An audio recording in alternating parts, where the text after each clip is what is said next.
एक गांव में राजवीर सिंह नाम के एक प्रतिष्ठित जमींदार रहते थे।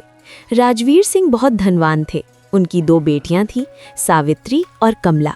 कमला के जन्म के समय ही उनकी पत्नी का स्वर्गवास हो गया था, इसलिए राजवीर सिंह का झुकाव सावित्री की ओर अधिक था। कमला को वे उतना प्रेम नहीं देते थे।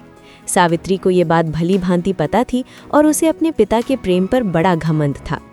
वो अपनी छोटी बहन कमला से नफरत करती थी। सावित्री के लिए घर में तरह तरह के स्वादिष्ट पकवान बनते, जबकि कमला को अक्सर उसका बचा हुआ भोजन ही मिलता। कई बार तो उसे भूखे पेट ही सोना पड़ता। समय बीतता गया और दोनों बेटियां बड़ी हो गईं।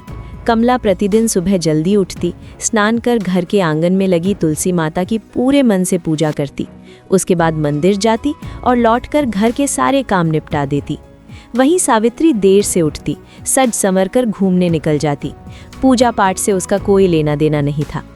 एक दिन कमला ने सावित्री से कहा, बहन, हमारी माँ तो नहीं है, मैंने तुलसी माँ को ही अपनी माँ मान लिया है। जब मैं सुबह उनकी पूजा करती हूँ तो मुझे उनमें माँ की छवि दिखाई देती है। तुम भी मेरे साथ पूजा किया करो और मंदिर चला करो। सावित्री ने हंसते हुए कहा, मैं किसी पेड़ को अपनी माँ नहीं मान सकती।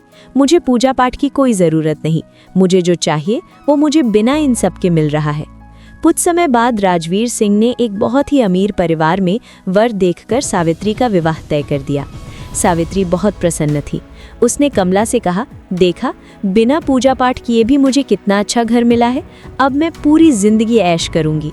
कमला ने शांति से उत्तर दिया, बहन, तुम मानो या ना मानो, ये सब तुलसी माता की कृपा है। जिस घर के आंगन में तुलसी होती है और उनकी पूजा होती है, वहाँ कभी अशुभ नहीं होता। सावित्री ने ताने मारते हुए कहा, ये सब किस्मत की बातें हैं।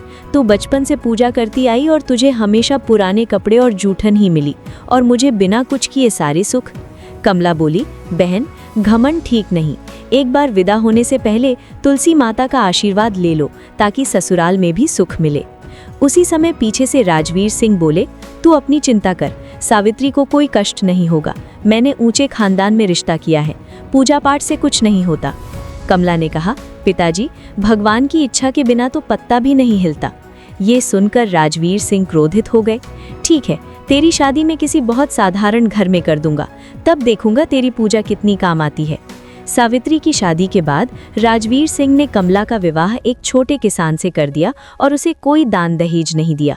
कमला खुशी खुशी अपने पति के साथ उनकी छोटी सी कच्ची झोपड़ी में रहने लगी। वहां भी उसने आंगन में तुलसी माता का पौधा लगाया और नियमित पूजा करने लगी।